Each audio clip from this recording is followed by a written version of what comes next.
much, you know, I'm just trying to make a point, like, and then they give them like a role in this situation as if, and that's one thing I hate about this the most. Like, you even look at like celebrity rappers, a lot of new, or just entertainers in general.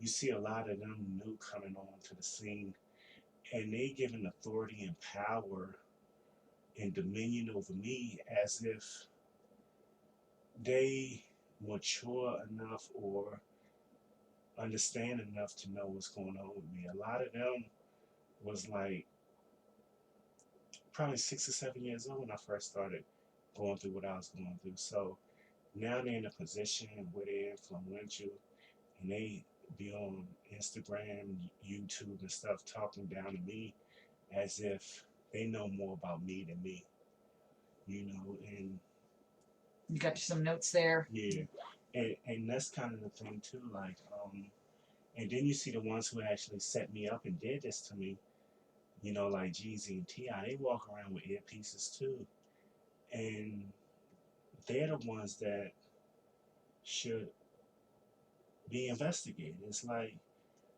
the the suspects that they should be investigating are they're they're in cooperation with these people, and they're kind of the ones that started it all. And I wouldn't say celebrities started it all. I would say that they was given information and given orders to do what they did as far as musically, and and they're kind of like being blamed for it in a sense of like, you know, because like you look at my situation, like everybody that's a key player is a drug dealer. So what is this about really? Because me, I don't really think it's about drugs. I'm kind of sure it's not. And I expressed that before. I kind of feel like, if it's about drugs, it's a Yeah, quick. you can move that, throw it aside or whatever. Yeah, It's comfortable. it's more so a quid pro quo, and Yeah, um, that's perfect. it's more so a quid pro quo, and you know, and I think the arrangement celebrities have with the government is, you push out propaganda and agendas, and we'll turn a blind eye to any extracurricular activities you got going on, and then like even like when I was in the hospital, there was a lady there to me. She worked there. She was I forgot what she did. She was kind of like not quite a counselor, but she was always in the treatment team meetings. She would um, teach some classes, and she said, I was thinking, people, snitching on me. And mind you, I'm not doing anything illegal, you know, and I wasn't doing anything illegal. And I'm like, people snitching and setting me up, and you know, and I was thinking something about informants, and she spoke up and said, yeah, it's a lot of them, and it's kind of like um, a lot of people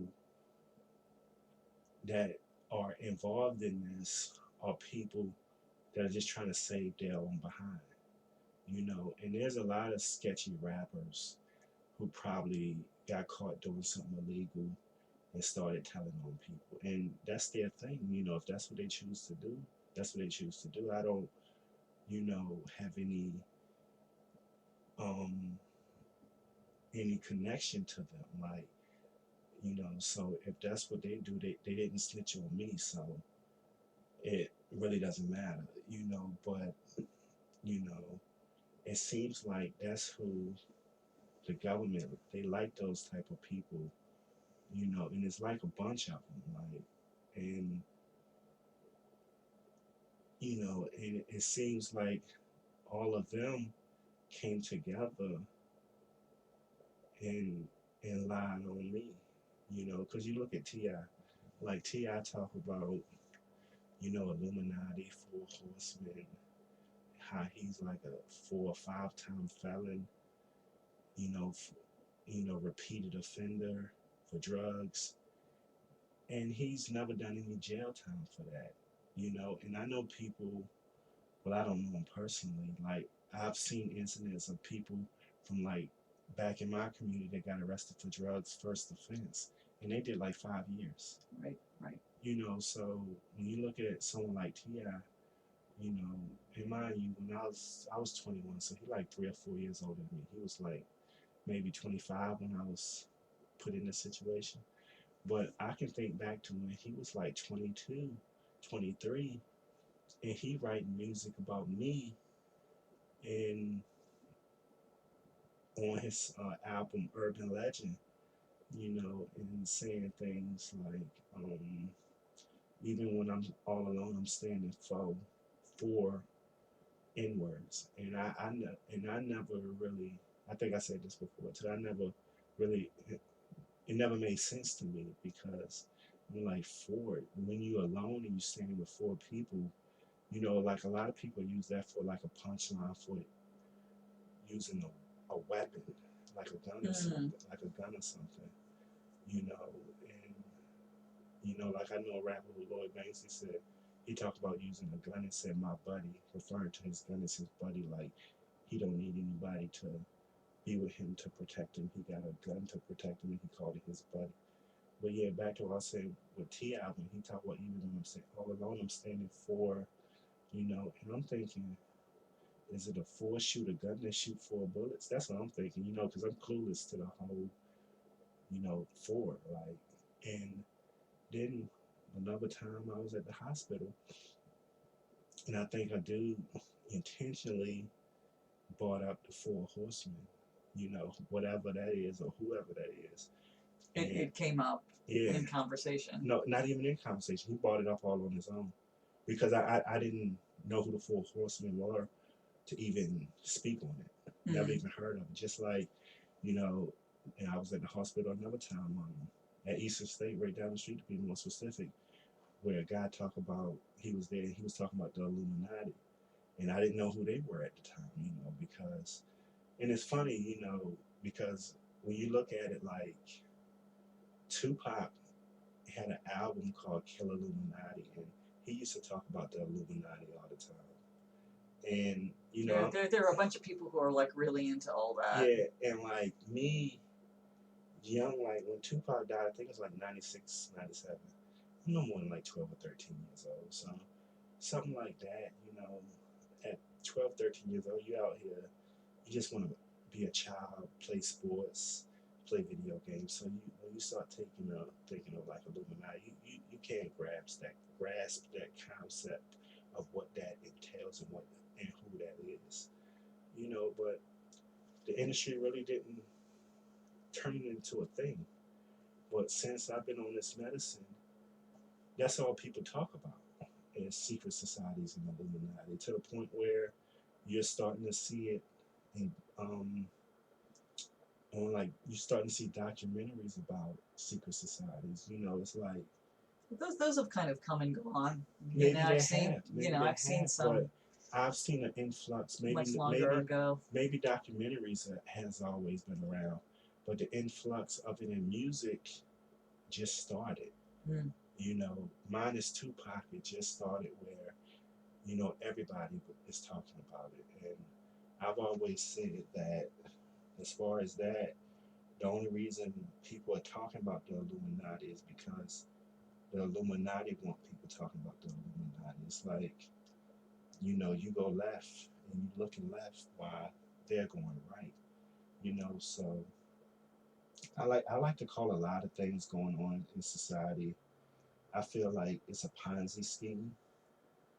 And what I mean by that is you look at how like the Iraq war, when that first happened, and I was looking at other I was young then too, like 16, 17. Well, that was 2003. Well, 9/11, I was like 16. But we invaded in 2003, so I was like 18, 19 maybe. 18. But you look at things like I was looking at Fahrenheit 9/11 a while back, and they was kind of talking about Iraq and all that stuff, and I'm like, you know, lost my whole train of thought. So, um, God, Iraq. what was I saying before that?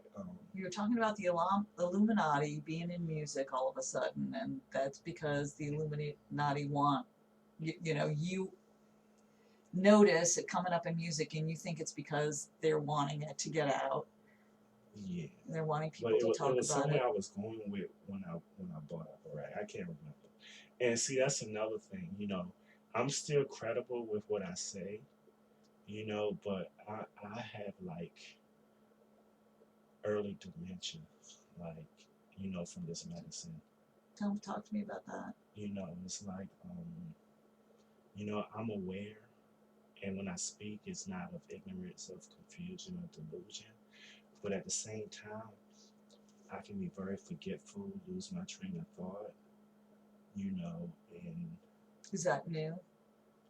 well, it's been going on for a little over a year, Okay. year or more. Like when I first got out the hospital in 2016, it was spinal issues I was having, like all up my back. When I would turn real fast, or if I would drop something and try to catch it before it hits the ground, like my back would hurt, and like right up my spine. And like when I would walk from work, and I would like try to look over to see if there's traffic coming that way so I can cross the street, like I would have a sharp pain in like my spine. And I think that's neurological, and it's only been getting worse. You know, and I think a lot of it is neurological. Then I think some of it is trauma, and you know, it's you know, But more recently, it's been having a not, hard not, time keeping your train of thought. It started about a year ago. How do you notice it? Like um, like a couple sessions ago, um, when I said Gordon Ramsay, and the guy I was referring to, his name was Gordon. He's also from the UK, but I said Gordon Ramsay, and then I'm like, hold up. I listened to the video, and I'm like, I said Gordon Ramsay. I don't even, and I'm like, hold up, that didn't make, I just, and that was the day I came in with COVID too, but I don't think that had a lot to do with it. But, the confusion for me to say Gordon Ramsay, and I'm being honest, and like, a lawyer would take this opportunity to try to push a narrative to undermine me, but I'm still credible. I know what I'm saying. Yeah. Well, and those kind of slips ups are so common across a lot of ages. I have that I am problem like, myself. I am decompensating a lot, and you know, so like, if Like, I just want to tell me about decompensating. Physically, mentally, um, like, and then a lot of it, like, I'm an introvert, and I think one of those traits, maybe not with all introverts, is to second guess yourself, and be doubtful, so that has a lot to do with it. Like, my personality is like a dream to this situation, because, you know, you can make like, I'm stubborn at the same time, but I try to have a good conscience and be thorough and honest and real with everything I do. And I feel like they get exploited. Like, I think I said this before with my friend. We used to play video games when I was like 14 years old, and this before medicine, and I could beat him 5 games straight. And if he won one game, I would question if he's better than me. Where the statistics prove that obviously I'm better. Right. And that is a transference in that with everything I do. Like, and I think that's part of my personality. Like, I have a personality that, for them it's the best. For the circumstances, for me, it's the worst because it makes everything much harder. And like the average person, you know, would be more confrontational, with people in their community. But I don't. I let people talk to me crazy. I let people mistreat me, and I ignore it. And when I get home, I get mad about it. And think a bunch of stuff. But I don't say nothing to the person You kind after of avoid a confrontation. confrontation, avoid a Yeah, fight. yeah, and but at the same time, you know, I avoid confrontation. But if somebody come to me and asks me a question, I'm not gonna lie about the answer, Hmm. no Okay. matter You're how. going to be very forthright. Yeah, no matter how uncomfortable it may be, But I don't tend to initiate stuff. Hmm. If someone initiated, then I say what I have to say, but I don't tend to initiate stuff. I just take it and let people mistreat me. And seeing how this situation is handled, the indirect stuff, it makes me doubtful. Like I could be in a room and someone could be talking down about me, but if you're doing it in an indirect way, I'm not gonna say nothing. And he could be making fun of me in front of the entire room of people. Whereas some people wouldn't be like that. But you know, um, yeah, I'm trying to think. But yeah, if there's any time where I say something like I did with um, Gordon Ramsay, correct me on it. Like bring it up. Okay. So we can get back to like being on the same page. And I could be called out on it because I want to be credible. And I don't want people because a lawyer to him is just a dream to have someone with cognitive issues. So they can discredit you because the reality is there's a predetermined outcome of how it's supposed to end, and it's going to end with me taking all the blame for stuff Blame I, for. just in general. The reality is this medicine goes all the way to the White House, and they're not going to take responsibility for things that they done. And that's just a reality, and everyone knows that. And and like some things I want to talk about today, like that I made a list of. I know I'm changing the subject. No, that's I like know, I I go know, go for your list. You made the list, so yeah, I know we don't have I've been talking about 20 minutes, so I want to try to get it in before the section is over. Um, like back to Ti again. He said you got your friends messing with your girl, and your vehicle is messed up. With your underestimation, thought a celebrity wouldn't crack jokes. And this is me paraphrasing what he said, because I don't want to say it directly. I mean, I don't want to say it exactly how he said it because it's a little graphic. yeah. You know, It's not polite it's not polite. language, Yeah, so and you are a very polite person. I try to be when I can. And so he said your underestimation started star wouldn't like crack jokes. So would you say that he's referring to someone that's a non-celebrity? Like, how would you take that? Because I know a lot of things I said. Like honestly, I would have no idea how to take that. It was a difference between you and I temperamentally Yeah, is that you have all these, you hear these things and you become pretty certain what you think they mean. And I hear things like that and I'm like, oh, that could mean anything. And I have no idea what it means, and I wouldn't come up with oh, I think this means this or this means that. But considering my circumstances, ain't that problematic? That, for something to be that way, shouldn't you want to have a straight communication line to what you're saying and your actions, what you mean? What do you mean? Like, because that's what I was about to say. Like, a lot of things I say, it's like I feel like you question them.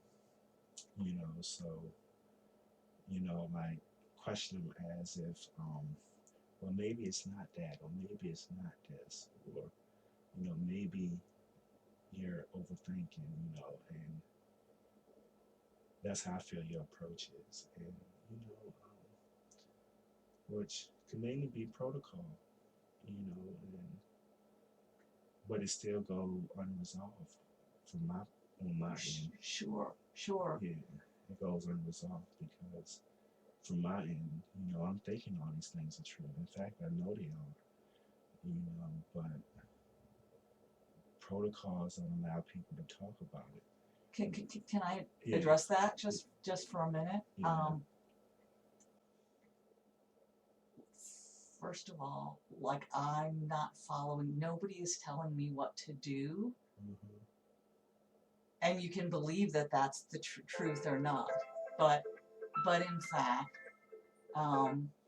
the only guidelines that I use Mm-hmm. are what I learned in my training that I use with every one of my clients. Okay. Okay. No one has ever talked with me about how to interact with you. And see, I get that. Especially, particularly, I want to if I can also just address the other part of that in terms of my questioning you. I'm trying to be transparent. Mm-hmm. You are honest with me in what you see and what you're experiencing and how you interpret all the meanings that you give to it. I'm trying to be honest with you that I wouldn't give those same meanings to it. And if I can use an example that you've brought in talking about news things like Sandy Hook, you're like, I don't think that really happened. I can't prove it. I don't know what to believe, but I don't believe it happened. I look at everything from Sandy Hook and I absolutely believe it happened. And it's the way that different minds process, and neither one of us were there. That's true. And, okay. So we can't prove. You can't prove that it didn't happen. I can't prove that it did happen in a way that you'll believe because you weren't, And so I think that's the same with all of this. All of this. You're right. So it's really interesting the way different minds. Which leads to what I was saying. Like, if that's the case, in which that's very well the case, isn't that problematic? So I would like to understand what you mean more when you say problematic, because there's lots of different things that could mean. I done had roughly 3 therapists. Let's see. You're the third that I've had consistently. And your name is Murray. I ain't gonna say it, but because we're recording, I'm gonna keep your name out of it. But your last name, could you see how I can mistake that for that you're in your agent? Do you see the first few letters of your name, it could be short for something? That I guess.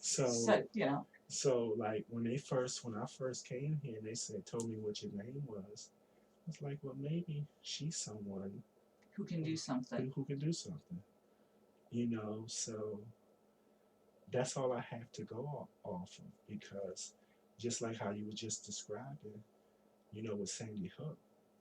These are the things I have to go off of because no one is being upfront with me, and that's problematic because, like I can give you an example. One of my first therapists was at CSB in Gloucester, and she, her name was one thing. I'm not gonna say her name, and well, I only saw her maybe 5 or 6 times, and then I stopped seeing her because she acted like she didn't like us. Like it was like I felt like she was trying to turn me against my own mother. Yeah, and it wasn't just me. My mom said that too. My mom was like, some people just don't need to be in the profession anymore. Right. Because the way her disposition was like, her disposition, the way she would look at my mom and the things she would say. And all my mom ever did was try to help me, you know, and she's honestly the only one who's been there for me throughout this. Like when they said I stole gas, my mother didn't let me go back down there and pay for gas that I had already paid for. She made me stay in the house and she went down there and paid for it. So my mom throughout all this is the only one that's been there for me, 100% without a doubt. And she've even said things like, I wish it could be me instead of you going through what you're going through. So my mom, without a doubt, she's always been that way. When we was young teenagers and we would go out, and my neighbor actually had a restaurant slash well, I don't think it was like a restaurant next to like down the street from a club, and after everybody would leave the club, they would go to the restaurant and get food. Well, one time we got into an argument with some guys there. My neighbor who owned the restaurant called my mother, and mind you, we like 17, 18, probably 11:30, 12 o'clock at night. My mother got out her pajamas, put on her clothes, and came down there and made us get in the car and go home. And she took us home. So that's the type of mother I had. Also, when me and my cousin would smoke pot, and I was like 21, and I still live with her. And I was like 21, my cousin was 23, we smoked pot. My mother would wait up every night and made sure we came in the house and that nothing had happened to us. And when we would walk through the door, and we hide our eyes red, she would fuss at us and tell us we need to stop doing that. So I don't, I know my mom, and, you know, it seems like these people, they try to use a proximity approach to how this became. But it's not my mom's fault. And, they can't blame me for it because they roofied me. So the next best thing is to blame a family member. The next best thing is to speak to a family member to what's the word I'm looking for? To next of kin. Like if you're in a hospital and you're in a coma, they can't ask you, do you want this? Do you want that? Do you want me to pull the plug? They gotta ask you next of kin. They ain't gotta be your power of attorney. You could be old enough to not have a guardian. They ain't gonna be. It's just the way it works, next of kin. So that's how this situation is. I'm not saying that my mom is in charge of this situation, but how it would apply to what I'm trying to say is any person in my situation and the government doing it exactly the way they're doing me, next of kin is who they're gonna speak with, just because of the protocols.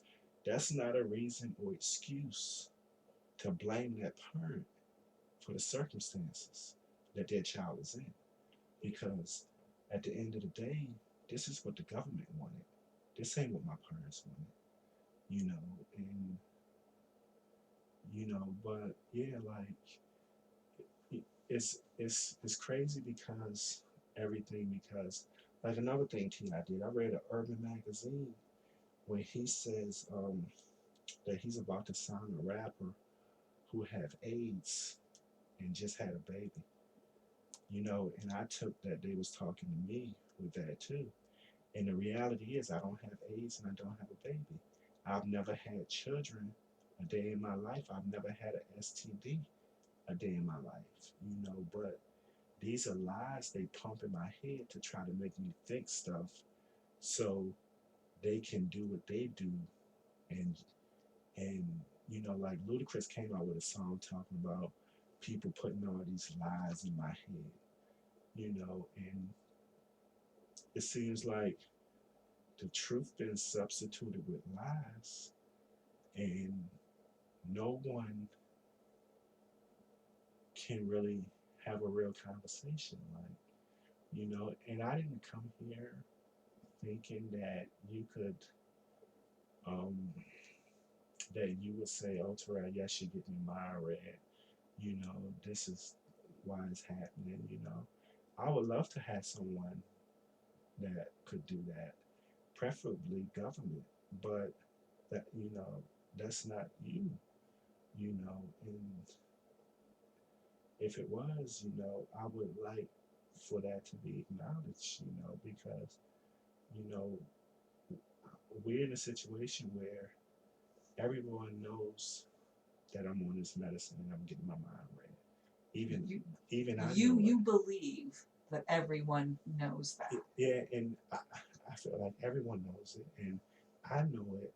So for us to be discreet, and I was talking about this last week, for us to be discreet, we don't have to be.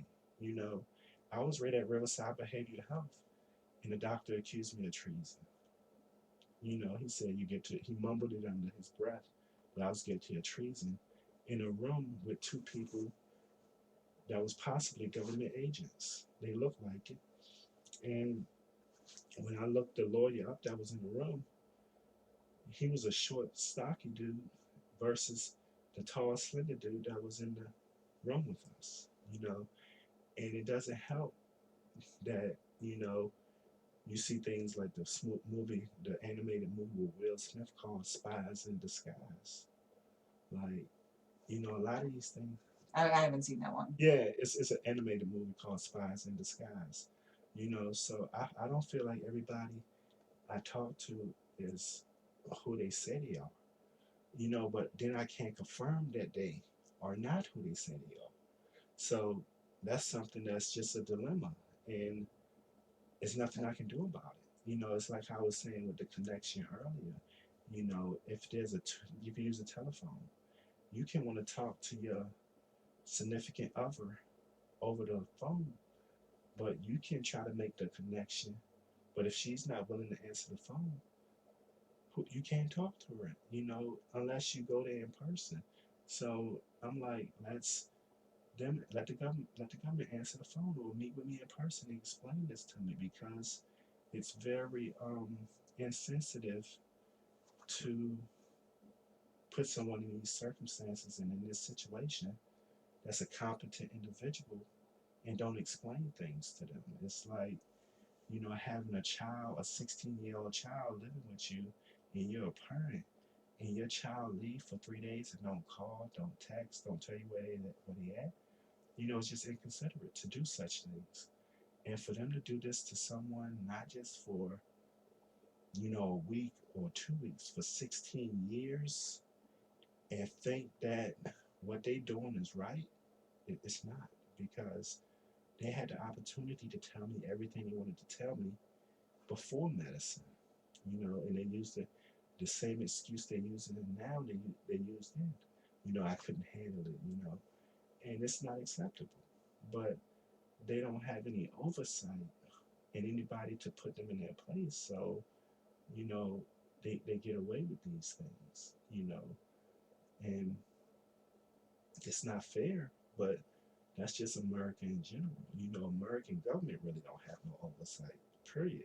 So they can do anything they want, and they so influential and powerful abroad and globally to where even if Germany don't agree with something America do, or Canada or France or any other country, they're not going to call America out on it. And that's didn't happen. If anything, a lot of things America do benefit. those countries. So America go ahead and do these things, and they send minimum soldiers, give minimum resources. While America, debt ceiling is in the trillions of dollars. Lives lost from American soldiers, hundreds of thousands. So America like to be the leader in um, all these uh, endeavors. You know that the rest of the world who's in NATO or allegiance to America benefit from. It's like, and so of course they're not going to call America out. And then the people who could call America out, whether Russia, China, or one of these countries that's not in NATO, that ain't gonna reach. As far as that gonna reach is in their community and country. And America is gonna have the appearance of being the good guy and beloved. Everybody wanna come to America. Americans go abroad. You know, in most cases they welcome with open arms. And the reality is no one becomes this powerful as the American government now getting their hands dirty. You can look at it from like, you know, you can look at it from like, a lot of things America do is criminal, but you look at government agencies that do it, it's considered legal as long as they don't get caught. But you think of any individual, the most powerful person is always the one that's done the most work. If you're the strongest, that means you've been in the gym the most. If you're the world's strongest, that means you lift the most weights. If you, it's just the way it is. You don't become this powerful like America is by always doing the right thing. It's the things that people don't see that you're doing or not unaware of what you're doing that makes you strong. And with America, it's like it's a psychological war against all Americans by our own government. It is really a psychological war, and from the time we start school up until graduation of college and our whole adulthood, we are being psychologically programmed to be to think a certain way, and all governments do that, but all governments, are not constantly, at war or um, or or destroying governments so they could put in there a person that's gonna bend to their will, and you know, it's it is what it is, and lucky for me, I live in America. I would hate to live in one of these third world countries that seen the wrong side of America. So it's one of those things where I think America look at a lot of things better than us, and you know, and I was looking at a Joe Rogan episode when he talked about America. He was like, the reality with America, we have never seen a war in modern times on the home front. So we are kind of, you know, and I don't want to use, I can't think of a better word right now, but I don't want to sound harsh like Americans are ignorant, but we haven't seen a war on the home front in a long time, hundreds of years. No one's living now has seen a war on the home front. So we're kind of ignorant to the cost of war, whereas other countries are always fighting each other, or we have always been fighting other countries. Look at the Middle East. That's so war torn, and we can never understand why those people are the way they are, and the trauma that they've experienced from being part of war. And you can say that about me, like see that my behavior, and people may feel like I don't get him. I can't believe he said that. Or I can't believe he did this or that. I've been on this medicine for 16 years, and I wasn't this way when they first put me on this medicine. When they first put me on this medicine, and I realized what it was, I asked them to take me off of it.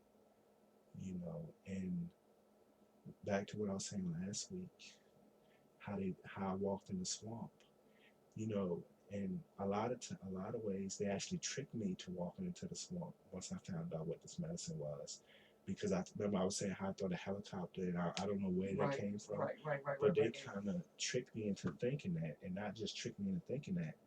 When I was out in the woods, a helicopter actually came in the back there, not to the point where they landed or they was gonna pick me up. They were never gonna pick me up.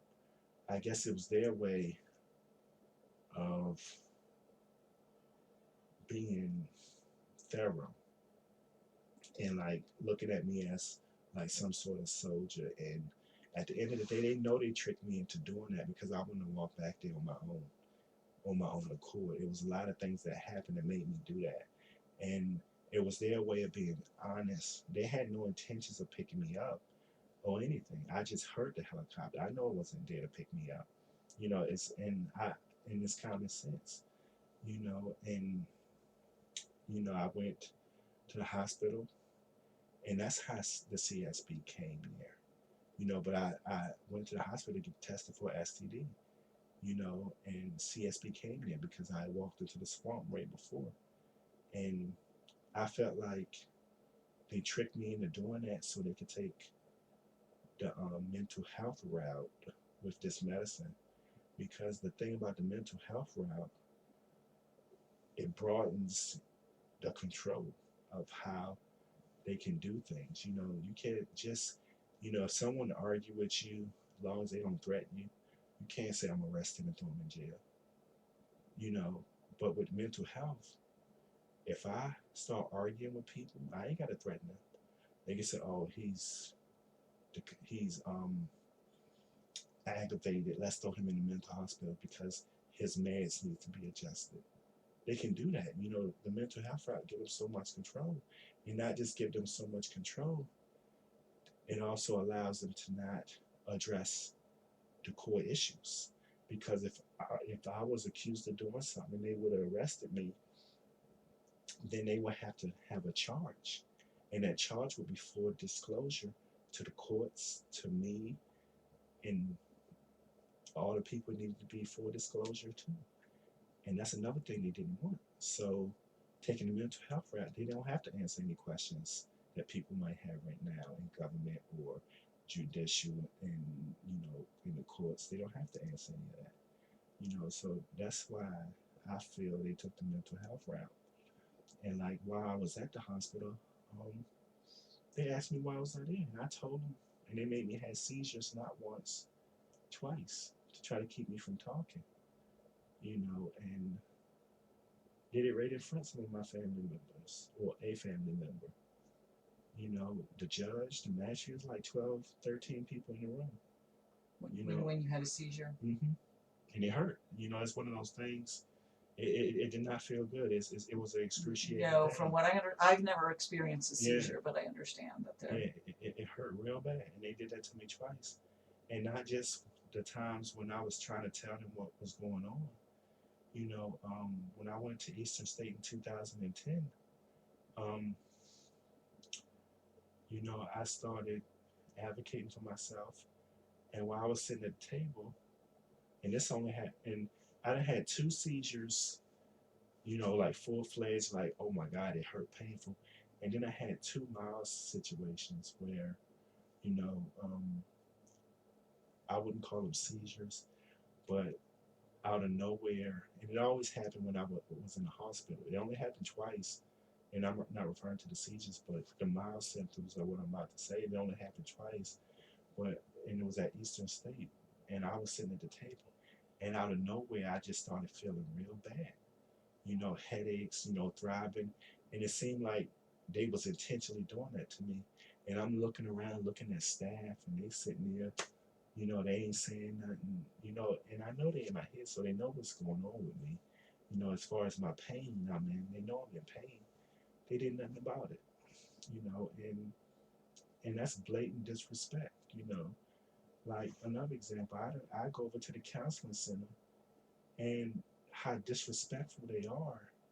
The nurses already get a lot of bickering from me, you know, about this situation, and then you know they hear the rumors about everything that's going on.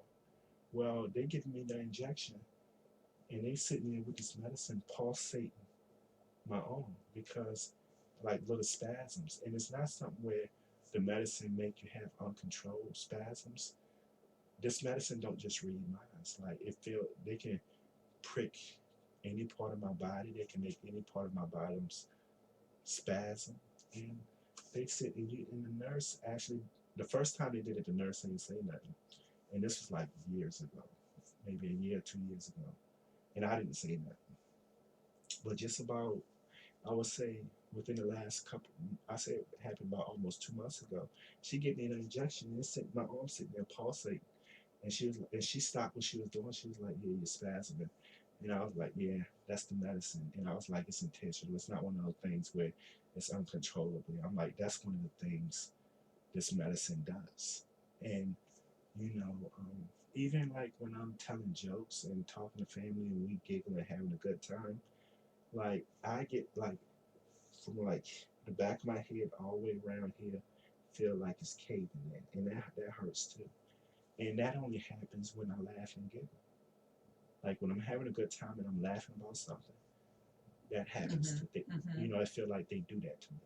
You know, and I don't know if I have like some kind of imbalance to where, you know, and this I'm not a doctor, but I don't know if I have some kind of imbalance to where, you know, whatever hormones or The what you neurochemicals or make whatever up, that yeah, get that are yeah, released when you when you're laughing and having a laughing good time. because I don't laugh a lot. Like you know, I'm always in fight mode, fight.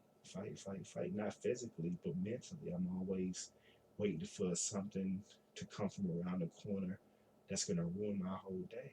You know, and that tends to be it tend to happens a lot. You know, and then like to speak of that, like also in the magazine, I was at Eastern State and I read this magazine. It was Sports Illustrated, I think, and it was about a football player named O.J. Mayo. And I read in the magazine it said something about giving him some space juice, you know. And then a few years later, I just so happened to come across the magazine again, and it was still in the store. And I'm like, why would a 2-year-old magazine still be in the store? And I read the article again, and it didn't have anything about giving him the space juice, you know. And you know, just like with the magazine I saw with that Ti said something about, you know, uh, okay, just like saying something about he gonna sign a rapper that has AIDS and a newborn child, you know. And then I even recall people on BET talking about that incident of Ti saying something about he was supposed to sign an up and coming rapper, you know, but he ended up getting into legal issues. And again, I've never had an STD in my life. You know, I'm willing for anybody to come get my blood. I didn't actually went purposely to get tested. You know, I done had like since I've been on this medicine, I done had like 3 or 4 different AIDS tests. Any all STD tests. I actually had went out, you know, because I have a sweating a social anxiety to where I sweat in the groin Mm-hmm. area every time I get nervous. Yeah, you And told that me about that. and that can happen to me 7 times a day, you know, so I have extensive sweating. Well, I went to the doctor with full medicine and had that looked at, and she said it was jock itch. Matter of fact, it was the same doctor's office that ultimately gave me the mind reading medicine. And it just so happened when I went there when I was like 18 years old, he wasn't in the office that day, and I saw a lady doctor, you know, and she checked it out and gave me jock itch cream, and it cleared up, and and then when it would reoccur, I would buy over the counter medicine, and it's not a over, it's not yeast that's over, oh, Do you what would you, need to get something? that's my friend calling, he's supposed to come over. It's I'm not glad like a he's coming buildup over of again. yeast, huh? Yeah, it's not a buildup of yeast in my body, it's just, it all comes from sweating, the Sure, sweating, so, sure. um, but yeah, Can I ask you a question? Just because yeah, I know for that about we're, like 3 minutes. so yeah, so you were asking before, like, isn't it problematic? Mm-hmm. Um, and I want to ask you, like, is it problematic for you that I'm not an agent and so I can't give you No, really what you came here no, for? no. I That like. I'm not like I'm not certain, like I wouldn't perceive things the way that you do. I Um, feel like I I like you a lot. I feel like I am I have to talk to I'm somebody yeah, about it. I'm glad to have you come talk to me. Yeah, I want to help in whatever way can make your life better because yeah, I see you are suffering, yeah, yeah. I and am, it's all, and you've but been suffering for a long time, I, and I don't know how else to help you I know. other than to Yeah, listen. I know. And But like if you want to quit smoking or I'm working. I'm working any on that. things like that, Yeah, I'm working figure on. out ways that you can I'm working on quitting smoking. But enjoy now, your life more, kind of I don't. in all of this. I don't mind you hearing me out and listening. And talking to me when you can. I don't think that you know. I want to stop seeing you. I still want to talk about some things. And because I got more I want to talk Sure. about. And Well, you got it's going through your mind all the time. time, You got to have somebody to yeah, talk to about it. yeah. So We all need that.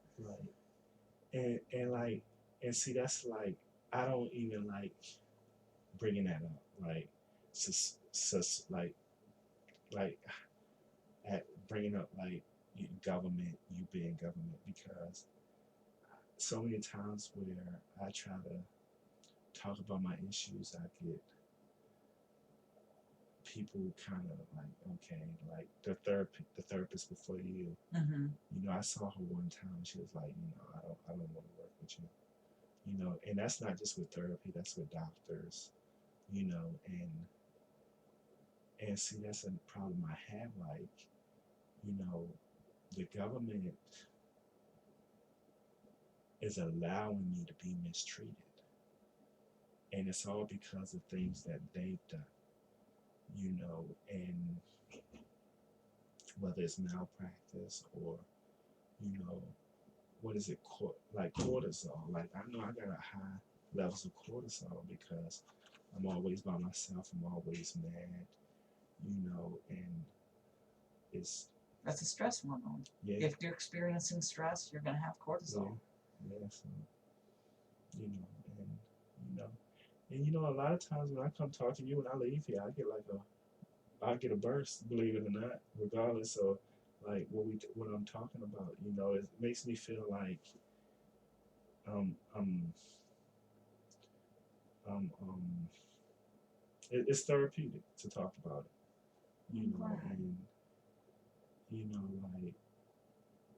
I don't, even if you were government, you've been respectful, and like mine is like what I was saying earlier. Like, you've been very respectful, so I I don't have nothing bad to say, about you, or